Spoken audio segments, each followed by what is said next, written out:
কিছু একটা ঘটছে আমার পকেটের দিকে। দেখি যে 70% ফোন তার হাতে চলে যাচ্ছে আর কি। যখন তোমরা কখনো যাতায়াত করবা তখন যেন কম বেশি কিছু হলেও দান খয়রাত করে ওঠো, সদকা।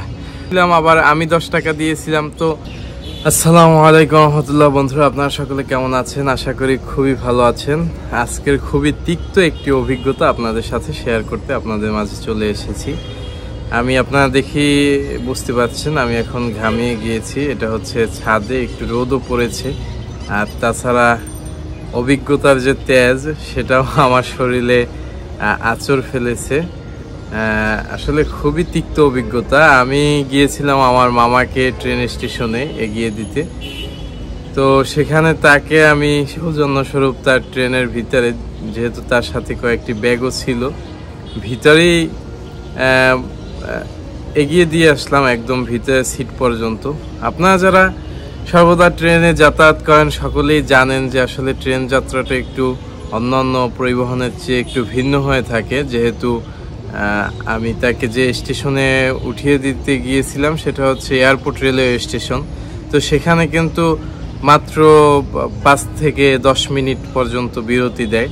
তো আমাকে ওখানে তাকে ভিতরে দিয়ে আসতে আসতে খুবই সীমিত সময় ছিল। সেখানে অন্যান্য যাত্রীরাও কিন্তু ভিড় করতেছিল। তো আমি তাকে ভিতরে একদম যেখানে তার সিট সেই পর্যন্ত গেলাম। সেখানে মোটামুটি একটু ভিড় ছিল, লোকজন আসা যাওয়ার পথে আমি একটা জায়গায় দাঁড়াতে হয়েছিল। তো মামাও আমার কাছেই, আমিও একটু আড়াল হয়ে আবডাল হয়ে যেটাকে বলে সেইভাবে দাঁড়ানোর চেষ্টা করছিলাম, যাতে করে লোকজন এপার ওপার হতে পারে, যাতায়াত করতে পারে, সমস্যা না হয়। এবং মোটামুটি একটা ভিড় হয়ে গেছিল সেখানে।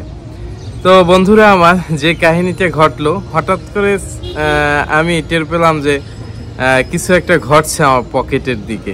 আমি কোনো কিছু না ভেবেই পকেটের দিকে তাকালাম।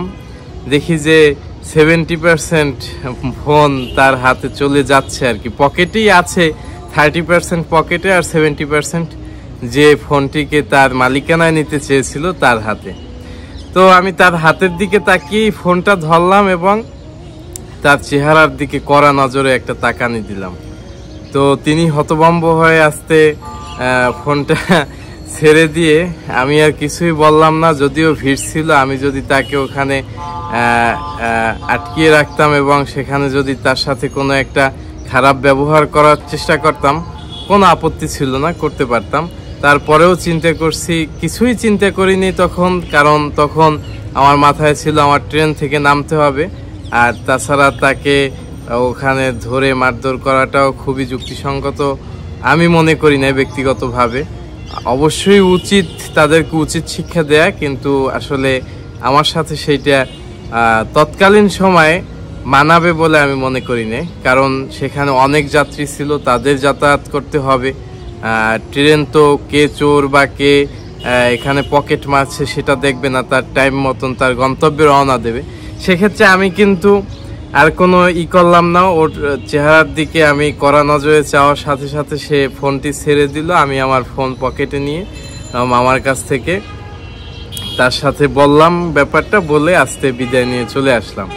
তো আপনাদের সকলকেই বলবো, আপনারা যারাই ট্রেনে যাত্রা করেন, বিশেষত ট্রেনের ভিতরে কিন্তু একটা মোটামুটি যখন ট্রেন থামে তখন সিট খোঁজাখুঁজি নিয়ে একটা ভালো ভিড় তৈরি হয়ে যায়। তো আপনারা সব সময় ফোনটা কিন্তু খুবই সাবধানে রাখবেন। তো আমি আল্লাহর কাছে শুকরিয়া জ্ঞাপন করছি যে আল্লাহ আমার ফোনটি চোরের হাত থেকে বাঁচিয়ে দিয়েছেন। তো এখানে আপনাদেরকে একটি ছোট্ট কথা বলি।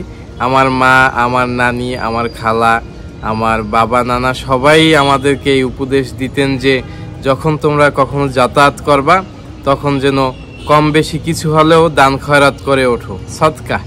তো আমি আর মামা স্টেশনে যখন দাঁড়িয়েছিলাম প্রায় 5-7 মিনিট, প্রথমে এক ভিক্ষুক আসলে মামা 10 টাকা বের করে দিচ্ছিল, তারপরে আবার আসছিল। তো আসলে বারবার কারো কাছে কিছু চাইলে একটা বিরক্ত ভাব আসে, কয়বারই বা পকেট থেকে উঠিয়ে দেওয়া যায় বা কার কাছেই বা কত খুচরা টাকা থাকে। তো আমরাও অনেক ভিক্ষুকই আসা যাওয়া করতেছিল, রিজেক্ট করতেছিলাম, আবার আমি 10 টাকা দিয়েছিলাম। তো এই যে একটা দান করেছি, আমি সম্পূর্ণই মনে করি যে আল্লাহ আমার ফোনটিকে বাঁচিয়ে দিয়েছেন এই দানের উছিলে। এই যে একটা মহা বিপদ, এটি কাটিয়ে দিয়েছেন এই দানের উছিলায়। তাই আপনাদের সকলকে আহ্বান করব, এর থেকেও মোবাইল আসলে কি জিনিস, হয়তো অনেকগুলো টাকাই নষ্ট হতো, অনেকগুলো টাকার জিনিসটাই চলে যেত, ঠিক আছে, কিন্তু প্রাণহানি যেটা ঘটে, বিভিন্ন সময় হাত কেটে যায়, এই হয় সেই হয়, বিভিন্ন ধরনের হতাহত কারবার ঘটে, যাত্রাপথে অনেক সমস্যার সম্মুখীন হয়, অ্যাক্সিডেন্ট সহ বড় ধরনের যত ক্ষতি হয়ে থাকে তা থেকে বাঁচতে কিন্তু আমাদের সকলের উচিত যাতায়াতের পূর্বে কিছু হলেও দান সৎকার করা। বন্ধুরা আমার, আপনাদেরকে এটাই আমার উদাত্ত আহ্বান, আপনারা যখন যাত্রা করবেন তার পূর্ব মুহূর্তে কিছু সৎকা হিসাবে দান খয়রাত করার চেষ্টা করবেন। আর ট্রেন হোক বা লঞ্চ হোক বা বাস হোক, যে কোনো যাত্রাই কিন্তু সেফ না। আপনার আসবাবপত্র সহ আপনার ফোনটি কিন্তু, শখের ফোনটি কিন্তু আপনি খুবই যত্নে রাখবেন, এবং পার্স সহ মানিব্যাগ যার যা আছে গুরুত্বপূর্ণ জিনিসগুলো একটু সেফলি রাখার চেষ্টা করবেন। ধন্যবাদ সকলকে। যদিও ভিডিওটি অনেক বড় হয়ে গেছে, তারপরও আমি মনে করি যে এটা আপনাদের উপকারে আসবে। আসসালামু আলাইকুম ওয়া রাহমাতুল্লাহি ওয়া বারাকাতুহু।